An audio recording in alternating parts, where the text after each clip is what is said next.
Welcome along to a bumper election special on the polling station. What a team we have today with Johnny Ward, William Kedjanyi, Neil Channing, who's desperately excited over there despite not having backed a winner in about 2 years, he's telling us, and Paul Krishmanurty, who has to admit that he got it wrong on Hartlepool. Paul, how are you?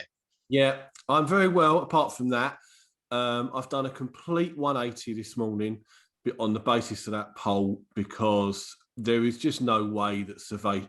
Okay, that poll putting the Tories 17% up, that it may well be an outlier. It may well be an unreliable poll, but I just do not see Survation putting their name to something that is that far wrong. That would be an unbelievable catastrophe. 50% Jill Mortimer and Paul Williams 33, so you have to find an 18% swing for Labour to win this election. Not happening. And I mean, it may well be that we've seen a swing in the last few days nationally. The polls would seem to bear it out, but it's not going to be enough to turn around 18%. I mean, the other thing that's crossing my mind with Hartlepool is that, well, look, we've had two polls there, 49 and 50% Conservatives. We've been seeing the Conservatives on really very consistently 42 to 44, bar the odd mad week, for 2 years now. It's almost fixed. We're becoming... I've always said that this country's politics were shaped, they would follow America, right? And that's what's happening here. We've got very entrenched opinion, and it means people aren't going to swing, you know. So it's very possible that 49% of Hartlepoolians are rock solid in the Tory camp now, because there's no rival on the right wing anymore. William, you were right all along. At the first and only time, I think we'll be saying that on the polling station. I've got to admit, I am a bit shocked at the size of that gap. And it's possible that there may be a bit of movement either way. You know, I don't think necessarily it will be a 17% defeat. Although I'm pretty confident that it will be a defeat, and all of the effects coming from that will be pretty bad for Keir Starmer. There are lots of reasons potentially for this, one of which might be the collapse of Reform UK. Although that said, I don't think it explains the size of this gap, and I think that might be the worst thing for Labour. If it was, say, 5 or 7 points, then you can point the finger at third parties either on the left, with Northern Independence Party, who hold 6 in this, interestingly, or maybe at the right and at the collapsing third parties, but you can't really explain all that away. And I think there's going to be some pretty big repercussions. Neil, 1 to 5 now with Star Sports, the Conservatives, which, to be fair, isn't really a bet you'd want to lay on the basis that polling can't surely be this far wrong 2 days beforehand. Yeah, it's interesting, isn't it? I mean, we've had 2 Survation polls, and I mean, this market has been fascinating. You know, on the exchanges, 250,000 max, which is a huge amount for a by-election at this stage. I mean, sometimes if you get one with a sort of 10-on favourite, you know, you might have a lot of money matched on the day without much changing hands. But you know, this was evens each of 2 when they opened up. Well, actually, I think the first market was 2 to 1 on the Tories, 13 to 8 Labour.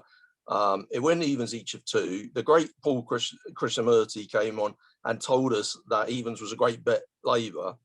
Sorry, I don't want to dig you out, Paul, because I always agree with you, but I didn't agree with you on this one. And but it was interesting because just immediately after you said that, it went to 5 to 6. I don't know if that was the weight of all your money or your legions of followers, but it did certainly solidify the Labour position in the market. But then, of course, we had this CWU, the Communications Workers Union. They paid for a poll with Survation originally. That was the first Survation poll. And the interesting thing about that was the Labour right, a lot of right-wing Labour MPs, like people like Ben Bradshaw down in Devon, they were immediately slagging off this poll and saying that, well, first of all, the communications workers shouldn't be spending money on polling. They should be up in Hartlepool knocking doors, which seems, you know, kind of, I don't really know why he gets to tell them what they should do with their money. But anyway, they immediately said it was a small sample size. And it was interesting in the market because I was up late not that late, midnight, when that poll came out. And the original reaction to that poll coming out was that the Tories went 4-6 and Labour went 6-4. But then when I woke up in the morning, it had moved back to come closer again, because the sort of common sense, in inverted commas, viewpoint was that this was a small sample size and you can't take too much notice of polls on an individual constituency. They're too difficult to do. I wonder whether the same thing might happen with this second one. It seems to me like, you know, I woke up first thing this morning, I woke up quite early, like 6 a.m, and it was like 3-1 on the Tories. And as people started to wake up and see the news of this poll, they went to 4-1 on and 2-9. But now I see they have actually, you know, I think they hit 2-11 at one point. They've drifted back a little bit to 4-1 on now. Now, obviously, there's a lot of people that have positions in this market, so there's profit taking going on, and trading. But it seems to me that people are able to say to themselves, well, I think it was only 300 odd people surveyed in this poll, and the results might not be that reliable. But as you say, 18% is just too much to overcome at this stage. I think there was one interesting thing. Sorry, I know I haven't paused for breath, but Hartlepool is such an interesting by-election. One interesting thing that I think, if you take it back to 2017, and you think about the time between the 2015 and 2017 election, 4 million people in 2015 voted for UKIP. And there was a general assumption in the run-up to the 2017 election that most of those people would then go and vote Tory. And one of the reasons that Labour did much better than they were expected to do in the 2017 election was because the split in the UKIP vote, obviously UKIP votes collapsed and they went, you know, to other parties, but the split was closer to 50-50 between Labour and the Tories than anyone had possibly imagined it would be. So it seems kind of strange in this one, where the Brexit Party did really well in this seat of Hartlepool in the 2019 election, that people would naturally assume that the split would go, you know, 50-50 again, because you know, that doesn't seem right to me, because we're in a different world now. You know, in the 2017 election, the Labour Party was saying, well, we accept Brexit and, you know, we're just going to make the best we can of it. So people were able to vote Labour in Hartlepool. And then in 2019, they felt betrayed by the policy of the second referendum. And I think, you know, that's basically in a nutshell what's going on in Hartlepool. Yeah, that's kind of almost answered my question from your perspective, Neil. I want to ask you as well, Paul. There is a Survation poll as well, which has, to what extent do you think favourably, unfavourably towards the following political figures? Boris Johnson is a favourable at 51%, Keir Starmer is at 22%. This itself, to me, suggests that democracy is something that we shouldn't actually be taken too seriously going forward, because Boris Johnson, who's actually had a fairly dodgy week or two as well, is one of the most self-serving, lying politicians that I've ever seen at any level, yet he's a favourable 51% here. Is this because of Brexit getting done? Is it because of vaccines, or is it because people are idiots? Can you explain this to me? Yeah, I think that it's an international trend. I don't think this is specific to Britain. It's a trend in the way we do politics, the way we consume politics. And, you know, the Johnson government, however much you want to focus on the ties to these other governments, they're all following the same strategy, right? And this is what has been described in Russia, I think, as performative authoritarianism. Everything is a stunt. Everything is a populist stunt that creates a wedge that gets the patriotic, socially conservative base rock solid behind that candidate. It could be Putin, it could be Orban, it could be Trump, right? We may well be looking at Le Pen next year. It's happening. And I think that we, you know, only when we see the current political split in Britain along those, in that context, will we truly understand what's going on.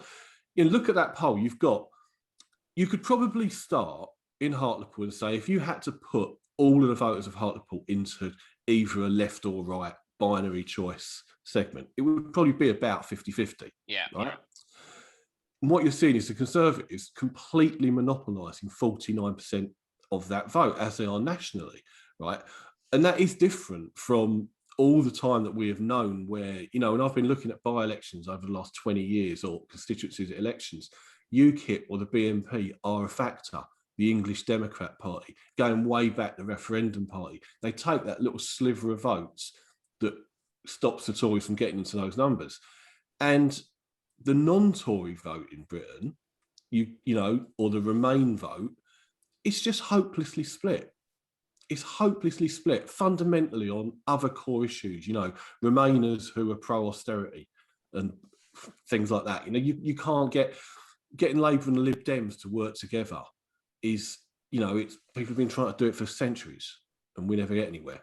So until people really wake up to that, we're going to have a Conservative majority government, and it could be the rest of our lives. William? Yeah, just to come back on 2 points, firstly regarding polling, secondly regarding Conservative hegemony. Some people have queried the poll, mainly, I think, based on sample size, although some have pointed out that the poll assumes that 78% of 2019 Brexit Party voters are certain voters, and apparently if you include undecideds or won't vote in the answers, apparently they're just as likely to vote Tory as the 2019 Conservative Party voters, which wouldn't surprise me a whole lot. Personally, I always thought that that was taken for granted, you know, how much those parties shared of their base. It corresponds with the leadership elections and the general election result elsewhere. But long story short, it's actually quite normal to have small sample sizes used for constituency polling. Constituency polling is, I describe it as a difficult art, not an exact science. It's difficult to do right. Really difficult. You'd definitely be a bit wary of it than general election, Westminster voting intention polling, etc. But I think the really seismic thing here is just sort of the whole scale of it all, because I can't remember ever, I don't think, a British polling council member getting something wrong by 17, 18 points. Just quickly going forward on the Conservative hegemony thing, yeah, I agree with all those comments. We've had that fracture, and it feels like it's happened over the last decade. You know, admittedly, okay, we did have a 10-year Labour government, but it now sort of feels that there is a bigger divide, and it feels like there's more people in Britain who you couldn't change their mind on anything now than at any point during the last 10 or 12 years. And I think that's probably going to be reflected in our political elections for the next 10 years at least, I think. One of the things I love about Star Sports is that they employ me from time to time, obviously, I should mention, but another is that they actually the hampers. They send me promises of food which ultimately aren't delivered. But anyway, they came up with odds on the next DUP leader, which I think we'll have a fascinating debate on this in due course. I actually think 467 Poos is a great bet the more I look at it, because the DUP is so screwed up that he basically will get the job. But this is all relevant in terms of Scotland as well, William Kedjanyi, because this to me is a big week in terms of the United Kingdom, actually, in the future United Kingdom, by extrapolation from what happens in the vote in 2 days' time. It's massive. It's massive not only for Scotland, but also for Wales, where Welsh independence is now a realistic cause that I think policymakers can't ignore. And that's not just for Plaid Cymru either, but moving to Scotland, this is huge. Now, just recently, fresh off the blocks, we have Sky News and Opinion polling. They project that the SNP will get an outright majority by the skin of their teeth. 67 seats they put it on. To put that into perspective, you can get evens an SNP majority, 4 to 5 not. I've been leaning towards not, but I honestly think it is literally coin toss stuff. Much of this is going to be about turnout and demographics, who turns out on the day and how many groups vote for their constituency interests. I've no doubt that there'll be a majority of pro-independence MSPs for sure, but getting over the line in Holyrood is a different thing. Also, we have polling on the Alba Party, but that's to get 3 seats, give or take.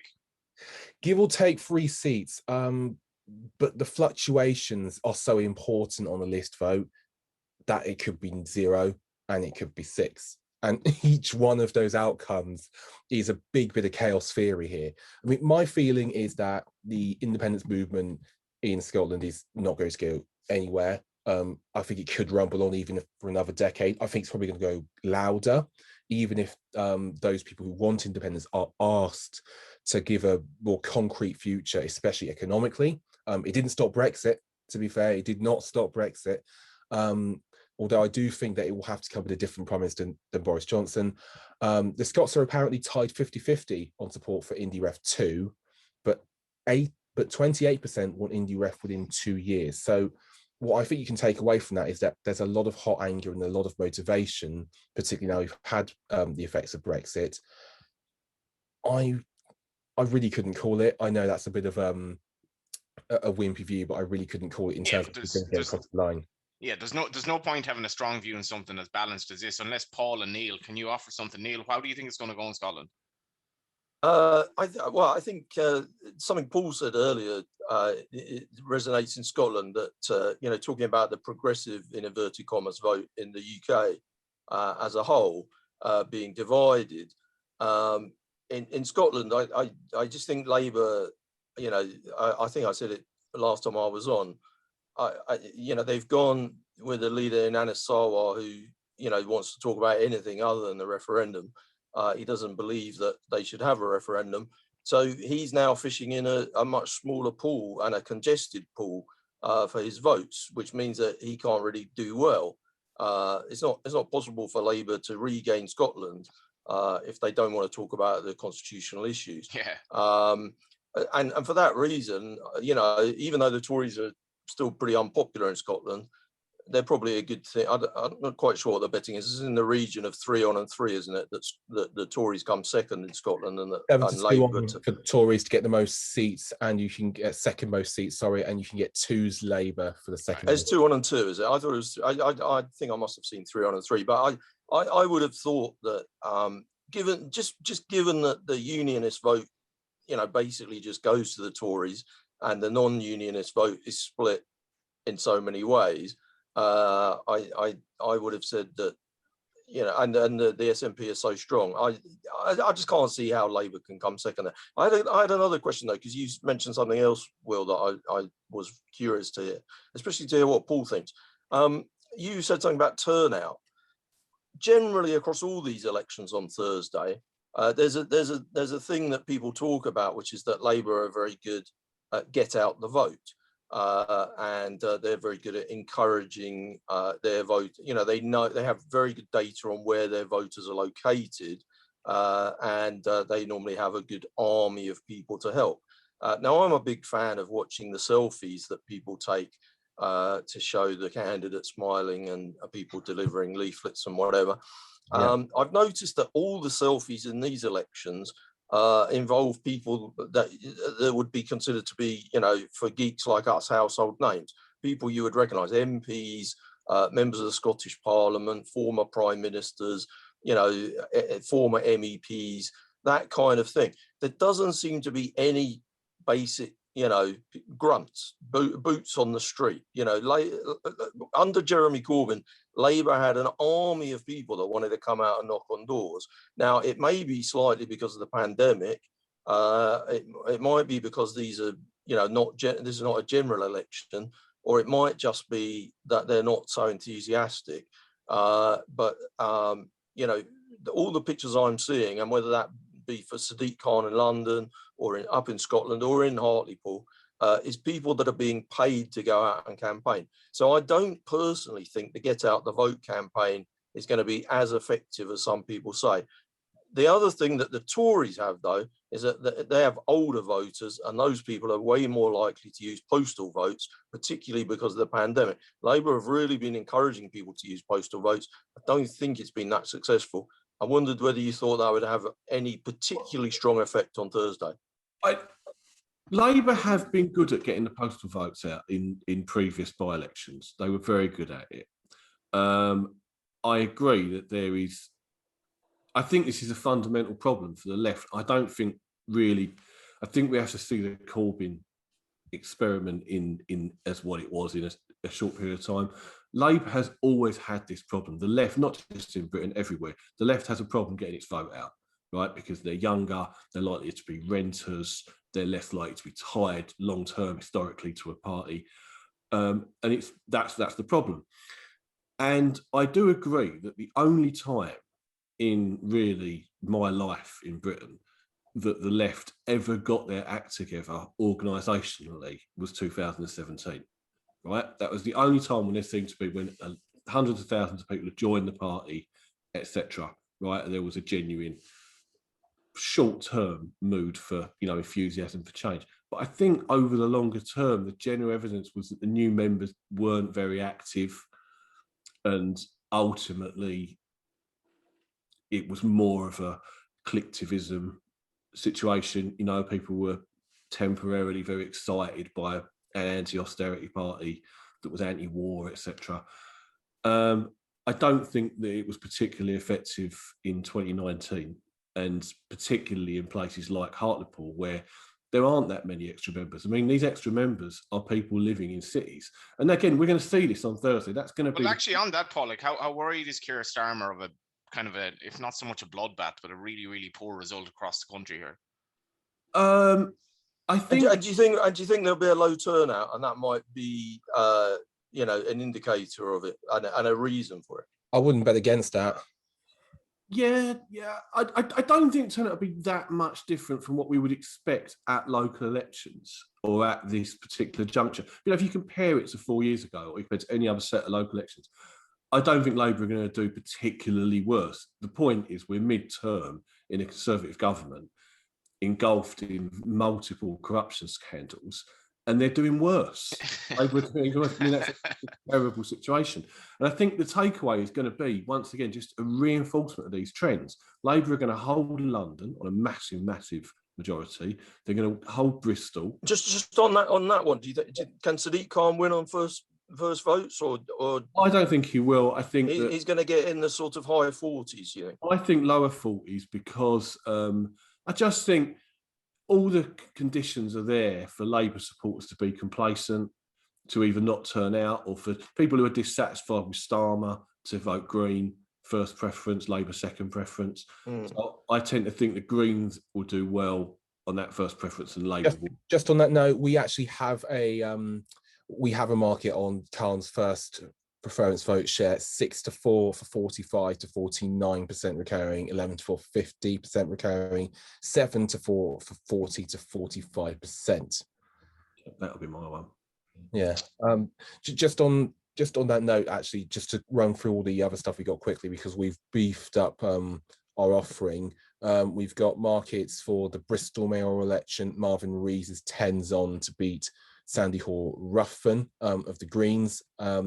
We've got the West Midlands mayoral election. Andy Street now 10s on after some dire polling for Liam Byrne of Labour there.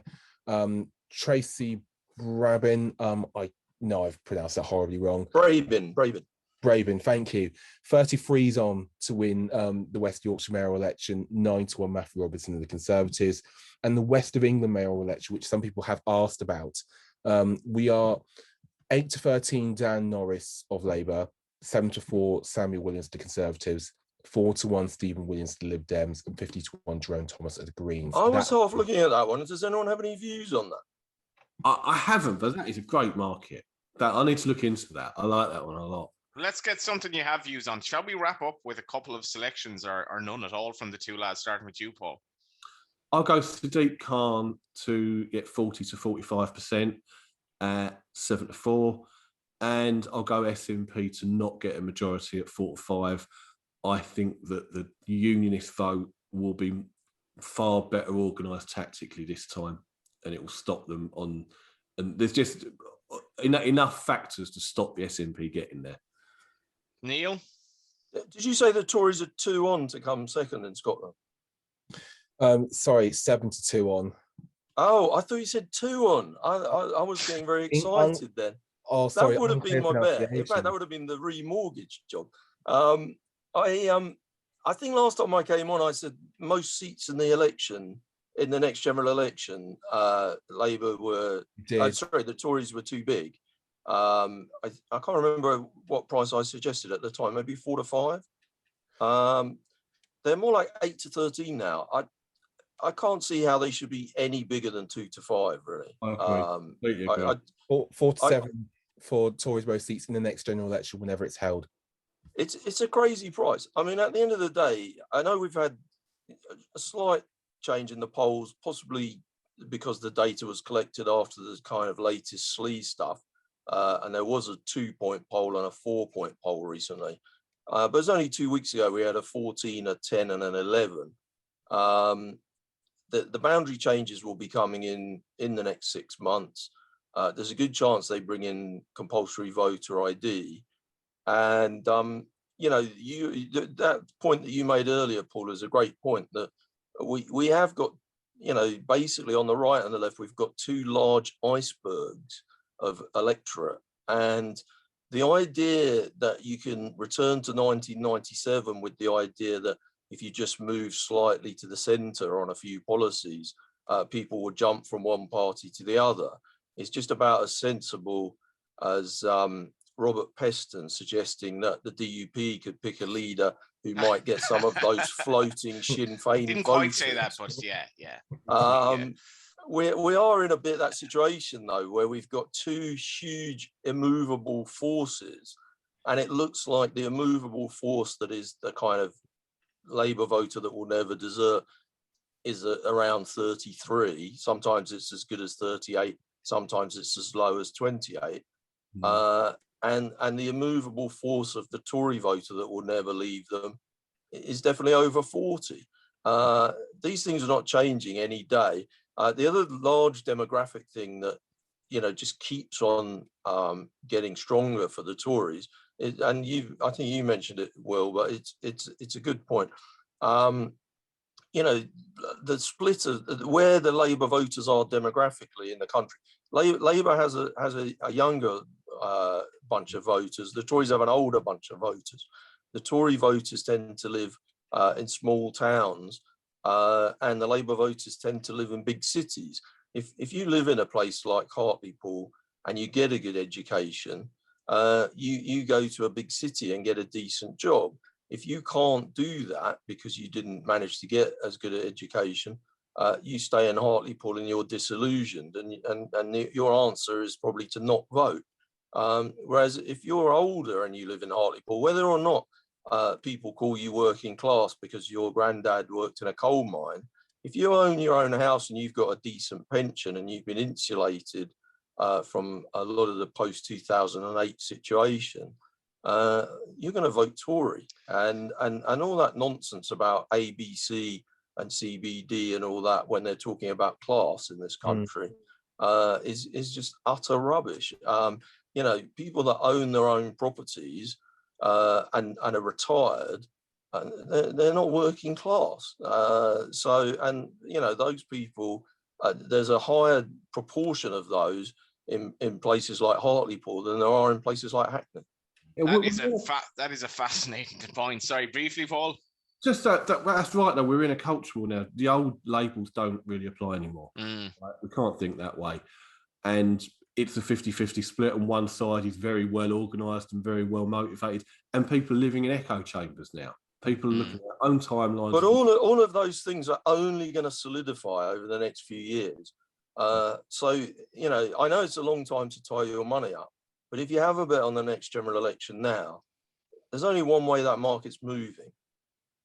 Only thing I do agree, but I'd rather just lay Labour, be against Labour, because, and you may think I'm mad, I really do think there is still a vast appetite out there for change. Change UK. But excellent. It needs something else. Look, in my book, we need an anti-corruption party. We need an AC13. You know, I'm not nicking. I'm not nicking that. I've been saying it for months, right? One purpose. Mother of God. Bent politicians.